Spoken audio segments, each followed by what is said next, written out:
رحمتوں کا مہینہ، مغفرت کا مہینہ، جہنم سے نجات کا مہینہ۔ حدیث میں آتا ہے کہ جب رمضان آتا ہے تو جنت کے دروازے کھول دیے جاتے ہیں اور جہنم کے دروازے بند کر دیے جاتے ہیں اور شیطان کو قید کر دیا جاتا ہے۔ لیکن ایک سوال، اگر رمضان میں شیطان قید ہو جاتا ہے تو پھر ہم سے گناہ کیوں ہو جاتے ہیں؟ غصہ کیوں آتا ہے؟ جھوٹ کیوں نکل جاتا ہے؟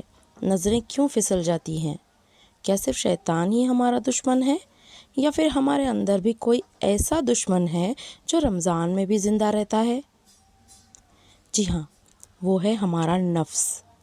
آج ہم قرآن اور حدیث کی روشنی میں سمجھیں گے، اور رمضان میں جب شیطان قید ہے تو پھر انسان کا اصل امتحان کس سے ہے؟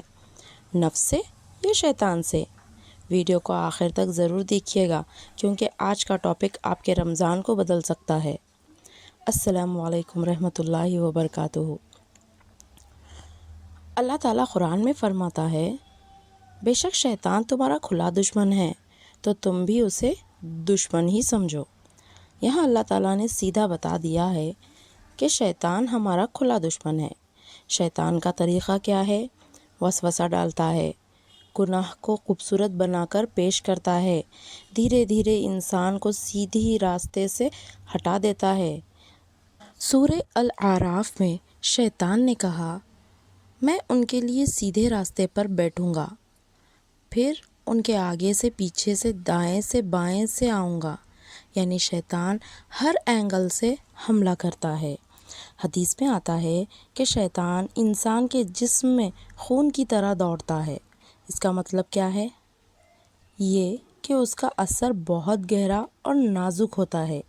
لیکن ایک سوال، اگر شیطان وسوسہ ڈالتا ہے تو کیا وہ زبردستی کرتا ہے؟ نہیں، وہ صرف بلاتا ہے، فیصلہ ہم کرتے ہیں۔ اب آتے ہیں نفس کی طرف۔ سورہ یوسف میں اللہ تعالیٰ نے قرآن میں فرمایا، بے شک نفس تو برائی کا حکم دینے والا ہے۔ یہاں اللہ نے بتایا کہ ہمارا نفس خود ہمیں برائی کی طرف ڈھکیل سکتا ہے۔ علماء نے نفس کی 3 قسمیں بتائی ہیں: نفس امارہ جو برائی کا حکم دیتا ہے، نفس لوامہ جو گناہ کے بعد ملامت کراتا ہے، نفس مطمئنہ جو اطمینان والی روح بن جاتی ہے۔ سورہ الفجر میں اللہ فرماتا ہے، یہ وہ نفس ہے جو اللہ سے راضی اور اللہ اس سے راضی ہے۔ یعنی نفس کو تربیت دی جا سکتی ہے۔ شیطان باہر کا دشمن ہے مگر نفس اندر کا دشمن ہے، اور اکثر اندر کا دشمن زیادہ خطرناک ہوتا ہے۔ اب اصل سوال، کیا شیطان زیادہ خطرناک ہے یا نفس؟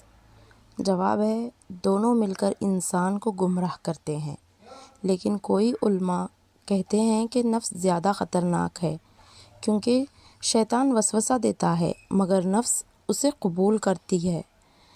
اگر نفس پاک ہو تو شیطان کا اثر کم ہو جاتا ہے۔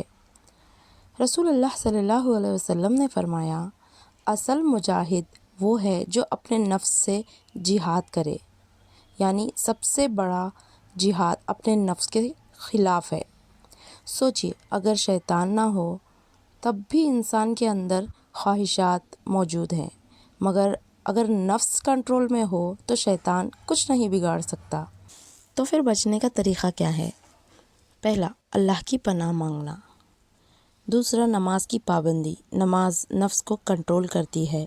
تیسرا، روزہ نفس کو توڑتا ہے، اس لیے رمضان میں شیطان قید کر دیے جاتے ہیں۔ چوتھا، ذکر اور قرآن روح کو طاقت دیتا ہے۔ پانچواں، صحبت صالحین، اچھی کمپنی نفس کو صاف کرتی ہے۔ آخر میں، شیطان ہمارا کھلا دشمن ہے، نفس ہمارا اندر کا امتحان ہے۔ اگر ہم نفس کو کنٹرول کر لیں تو شیطان کمزور ہو جاتا ہے۔ دوستو، رمضان میں شیطان قید ہوتا ہے لیکن نفس قید نہیں ہوتی۔ اگر رمضان کے بعد بھی ہماری زندگی نہ بدلے تو سمجھ لیجئے مسئلہ صرف شیطان کا نہیں تھا۔ اللہ تعالیٰ قرآن میں فرماتا ہے، کامیاب ہو گیا وہ جس نے اپنے نفس کو پاک کر لیا اور ناکام ہو گیا جس نے اسے دبا دیا۔ سوچئے، شیطان تو رمضان کے بعد واپس آئے گا، لیکن اگر ہم نے رمضان میں اپنے نفس کو کنٹرول کرنا سیکھ لیا تو پھر کوئی شیطان ہمیں نہیں ہرا سکتا۔ اصل جیت یہ نہیں کہ ہم نے صرف روزہ رکھا، اصل جیت یہ ہے کہ ہم نے اپنے نفس کو روزہ رکھوایا۔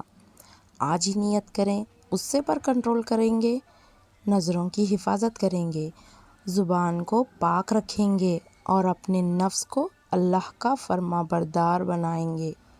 دعا ہے اللہ ہمیں نفس امارہ سے بچائے، نفس مطمئنہ عطا کرے اور رمضان کو ہمارے لیے اصلی تبدیلی کا ذریعہ بنا دے۔